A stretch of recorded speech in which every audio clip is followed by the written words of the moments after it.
I'm under no illusion that this is a hideous car. Australia hasn't actually produced all that many great cars. One of the best performance cars of the last 25 years. Full stop. Hello and welcome to Late Night Driving, an automotive-based talk show filmed in broad daylight and hosted by yours truly, Noah Charalambous. Now, I'm on record for saying that the latest Ford Fiesta ST is the best hot hatch on sale, and I stand by that. It really is, even if it does look like a top-heavy bar of soap. But where the last one cost under $30,000, the new one costs a staggering 35,000 Australian dollars, which, if you're a working class peasant like myself, is a lot of cash. So it got me thinking, what else can you get for under $35,000? Which is what this list is. The top 5 performance cars for under $35,000. Now, I am convinced that the Germans are incapable of producing a mediocre car. They're either absolutely brilliant or utterly woeful. I mean, from the brilliant camp, we have the Porsche 911, the incredible Mercedes 6x6, and the Audi R8. From the crap camp, there's the Smart for 2, the BMW 2 Series Grand Coupe, and the hideous Mercedes AMG GT Black Series.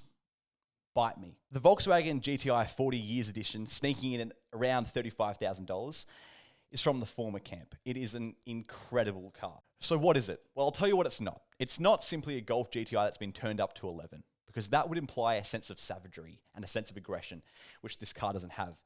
But what it is, it's a GTI that's been fettled and massaged in all the right areas. No, not like that. Unlike the ridiculous GTI Club Sport, you still get 5 seats. There's no scaffolding in the rear, so you still get a usable boot as well. And there's that classic GTI interior, and you can still get it with a DSG gearbox, so it's perfectly usable. Where the majority of changes have occurred is under the skin, the things you can't see. The GTI 40 still has the same 2-litre turbocharged 4-cylinder in the regular GTI, but here it's been tuned to churn out a spicier 213 kilowatts and 380 newton meters of torque whilst on overboost. It also comes with slightly retuned suspension and subtle chassis tweaks, but this is not a back-breaking car. Think of it more like a GTI Plus, which means that you can actually drive this car every day. It's not going to torment you every time you take it out. Yes, you can get a quicker Golf R for about the same amount of money, but there's something about the GTI 40 that's a little bit more special to me. They only brought 500 to Australia, and that's the reason I'd go for it. It's rarer, and those that know will know you picked wisely. I've said it before, and I'll say it again. The BMW 1 Series M is the best car BMW has ever made. And if you have $70,000 in the bank, you should go and buy one immediately. However, if you're a working class mortal like myself and can't stretch $70,000 for a sports car, there exists a car that's 90% as good as the 1 Series M, but costs a mere 35% of the price. The BMW M135i. Also, before anyone condemns me for wearing rose-tinted glasses, I am under no illusion that this is a hideous car.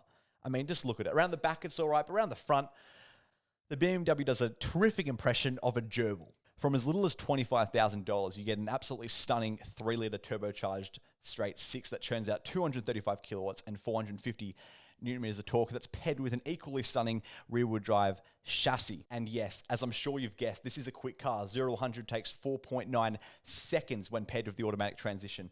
But this is so much more than a numbers car. It's a driver's car. Australia hasn't actually produced all that many great cars. We've made a lot of good cars, but as for cars that could be classified as world-class, no, there's not been that many. I mean, Brabham BT62 and Falcon GTO aside, they're few and far between. And my third pick, a Ford Falcon G6E Turbo, is no exception to that. It's actually, it's not that good. Kill him. Its chassis is allergic to corners. The interior is, well, subpar at best.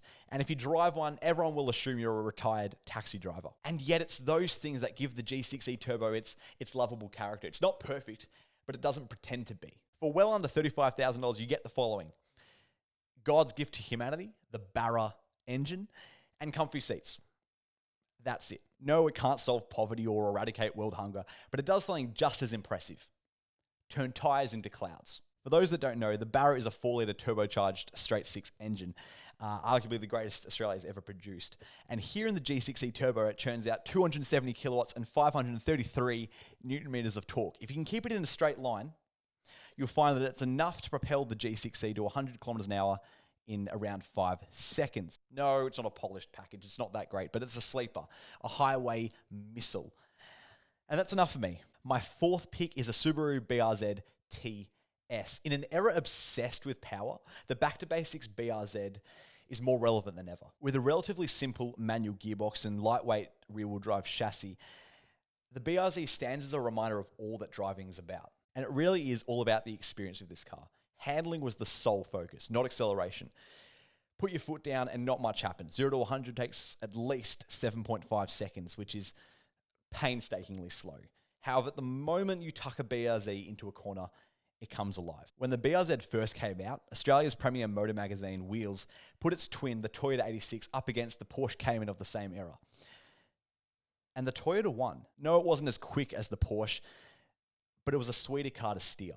And the same applies to the virtually identical Subaru BRZ. The TS model I've chosen garners stickier tyres, mild chassis revisions, and a subtle visual nip and tuck. However, if you can't stretch the $35,000 necessary for a used TS, know that the standard BRZ and Toyota 86 are no less brilliant. I mean, they're cracking cars, and you can pick one up for, well, under $20,000. And if speed is really what you're after, you're probably better off walking. You don't need to spend $35,000 on a transcendent hot Fiesta. In fact, you don't even have to spend half of that, because for a mere $17,000, you can own Ford's first ST branded Fiesta, a car I absolutely adore. When the Fiesta ST was first revealed, it, like the BRZ before it, forewent power in pursuit of handling prowess, and it achieved it, though I have absolutely no idea how. I mean, here are the ingredients: a mildly spicy 4-cylinder, a chuckable chassis, and a short-throw manual gearbox. I mean, a Polo GTI has all those things. Well, the last generation did. But yet the Polo is a cure for insomnia. The Fiesta wasn't. In fact, it was darn near hot hatch perfection. Reviewers praised it for its engaging mix of usable performance and handling finesse at a price point that was actually achievable. No, it doesn't have the innovative 3-cylinder or the nicer interior of the new model, but it's no less brilliant. My advice: sell a child, rob a bank, do whatever you can to own this car, because it's a car that absolutely nails its brief. The only downside is that it has been known to, well, disintegrate spinal cords with its tough ride. However, I think it's a worthy trade-off for what I think to be one of the best performance cars of the last 25 years, full stop. You need one.